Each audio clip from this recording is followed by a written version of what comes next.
January 14th is the feast day of Blessed Devasahayam Pillai, the first Indian lay martyr to be beatified.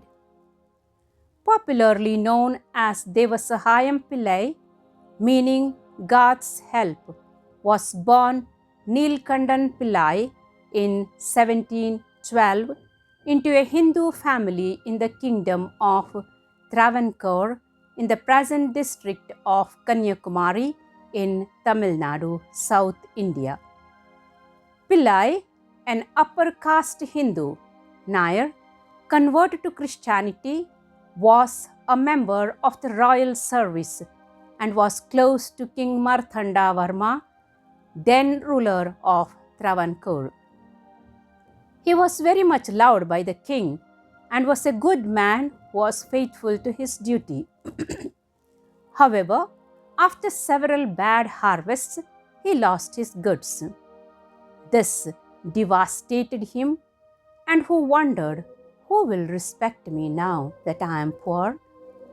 Neelkandan shared his worries with a devout Catholic, a Dutch official by the name of Benedictus, who explained to him the meaning of suffering in the light of the book of Job. For Neelkandan, Job's example and his trust in God was decisive. Convinced of the truth of the Christian mysteries, Neelkandan asked for baptism, which he received in 1745 from the hands of Father Giovanni Battista Buttari, a Jesuit missionary, after 9 months of preparation. He took the name Devasahayam, the Tamil translation of the biblical name Lazarus, which means God has helped. On the day of baptism, Devasahayam dedicated himself solemnly to Christ. No one forced me to come. I came by my own free will. I know my heart. He is my God. I have decided to follow him and will do so my whole life. His life was no longer the same. Devasahayam dedicated himself to the proclamation of the gospel for 4 years. However, the heads of his native religion did not look kindly on the conversion to Christianity. He was threatened, beaten, mistreated, imprisoned, and tortured repeatedly for 3 years. Despite his sufferings, Devasahayam remained firm in his faith.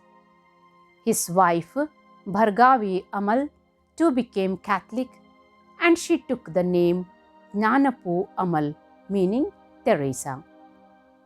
Their conversion antagonized upper caste Hindus, and king commanded Pillai to reconvert to Hinduism, but he refused. Noticing that his example caused many to do the same, the king ordered his arrest in 1749, charging him with treason and spying. He was imprisoned, tortured, and finally banished to a forest, a remote border area of Travancore. According to the church documents, en route to the forest, he was beaten daily, pepper was rubbed in his wounds and nostrils, and he was exposed to the sun and given only stagnant water to drink. He prayed to God weeping and hit the rock with elbow, which gave forth water in a miraculous way he could drink. This rock continues even today to give water, and even now people visit the fountain in large numbers. Today, people drink this miraculous water and receive God's healing. This rock is called the rock from which water gushed forth. He was a Catholic for only 7 years. In that short period, he was in prison for 3 years under severe persecution for witnessing his faith. Finally, he was shot dead in the forest on 14th January 1752.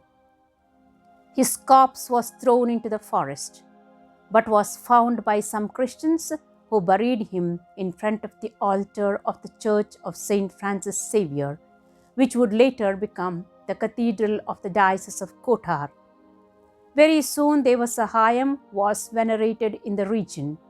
His beatification was already desired in 1756, but it was only in 1993 that his cause was opened canonically in the diocese. Soon, a ceremony of beatification and declaration of martyrdom was held in Nagarkoil on 2nd December 2012 in the Roman Catholic Diocese of Kotar, southern India, exactly 300 years after his birth. Prior to this, on June 28, 2012, the then Pope Benedict XVI authorized the Congregation for the Causes of Saints to promulgate a decree regarding the martyrdom of Devasahayam Pillai, and he was referred to as Venerable.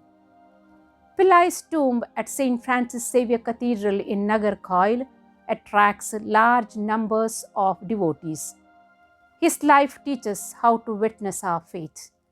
While undergoing severe persecution, he never complained or was deterred. The spirit of evangelization was strong in him. His canonization is awaited on 15th May 2022.